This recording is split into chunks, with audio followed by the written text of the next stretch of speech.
particulièrement de la barbe avec Laurence Dorlac, non pas que vous soyez concernée. Mais je vous remercie Isabelle, ça fait toujours plaisir. Il existe, parce que c'est vrai que la barbe c'est très tendance. Qu'est-ce que ça fait de danser un slow avec un barbu? Écoutez, c'est tout doux. Ça gratte. Non, c'est tout doux. Et pourquoi c'est tout doux? Ou ça pique. Ça dépend de la barbe. Ça dépend du barbu s'il s'est occupé de sa barbe. Oui, il y a une maintenance. Exactement, voilà, c'est ça. Il y a eu une maintenance, il y a des produits, ce qui a donné occasion de soutenir pour une marque une actualité. Oui, il existe, ça j'ai appris ça, un championnat de France de barbe. Je ne sais pas si Damien est au courant, parce que Damien est concerné maintenant. Mais je suis en catégorie minime, moi je débute. Catégorie moins de 20 cm. Car c'est peut-être le seul endroit au monde où j'ai vu autant d'hommes rassemblés, être tout contents de dire moi je fais moins de 20 cm, moi je fais plus de 20 cm, etc. Voilà, 3 petits points, un an je passe. Et donc c'est le premier championnat du monde de la barbe qui s'est tenu à Paris. C'était il y a 10 jours. Mais en fait, c'est assez sérieux. Mais voilà, du marketing intelligent, moi je trouve ça rigolo. C'est un Français qui s'est émigré aux États-Unis pour lancer une marque de produits liés à cette maintenance, comme maintenant Isabelle l'a dit, à cet entretien de la barbe. L'entretien, c'est la coupe. L'entretien, ce sont des huiles qui viennent assouplir le poil. L'entretien, ce sont des cires qui viennent donner des formes. Et il y a même dans les gammes de cette marque de barbier, en quelque sorte, des parfums. Et les parfums assez étonnants, ça peut être chocolat, ça peut être bonbon, parce qu'il paraît que ça peut attirer certaines femmes ou autres compagnons. Il y a parfum barbe à papa ou pas? Et il y a parfum barbe à papa, etc. Et donc ce premier championnat s'est tenu à Paris, voilà, dans un lieu tout à fait moderne. Il y a eu 300 candidats quand même, 30 finalistes. Voilà, très peu de caméras officielles, évidemment, celle de Télématin. Regardez, c'est assez savoureux et pas du tout barbant.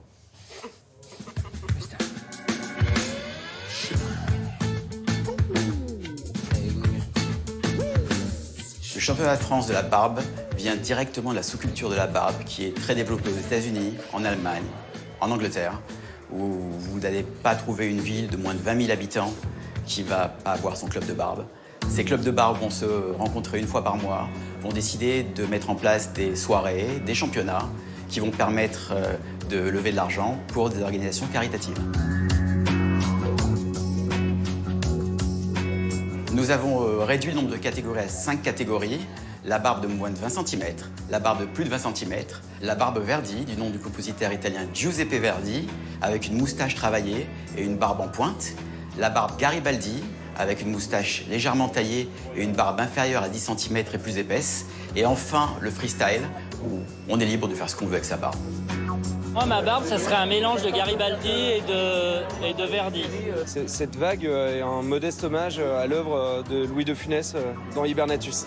Vous mettez un peu d'huile le matin, vous allez chez le barbier une fois par mois et c'est bon.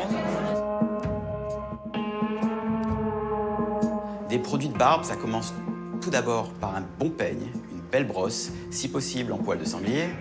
Ensuite, vous allez commencer à entretenir votre barbe par un shampoing adapté au poil de la barbe, une huile qui va lui donner brillance et texture, une crème pour la nourrir, une cire telle qu'une cire à cheveux, et ensuite vous avez des solutions pour nettoyer votre barbe. Donc vous êtes à l'extérieur, qui sont des lingettes ou des gels. Au boulot, ça se passe super bien, je suis opticien. Et du coup, surtout les enfants, ça leur plaît beaucoup. Ils m'appellent Monsieur Moustache au magasin. Et voilà, maintenant je suis Monsieur Moustache pour un peu tout le monde là-bas et on me connaît un petit peu pour ça. Le concept de la pogonophilie et le concept de base, c'est être un homme passionné de la barbe. On l'appelle le beardo aux États-Unis. On parle de barbe de plus de 15 cm, de plus de 6 mois, et dont l'ennemi principal reste le rasoir. J'ai l'habitude de comparer la sous-culture de la barbe à la sous-culture du tatouage. C'est un univers. On dit par exemple que deux personnes qui ont la barbe, qui vont se croiser dans la rue, vont se saluer. On dit aussi que celui qui a la barbe la plus longue a la priorité. Bessie Shaw, la plus belle barbe de France, elle est là. Elle a son diplôme. Bravo. Dans l'histoire de la coquetterie masculine, je dirais que la vraie parenthèse, c'est le visage glabre. La barbe fait partie intrinsèquement de la virilité de l'homme, de sa personnalité.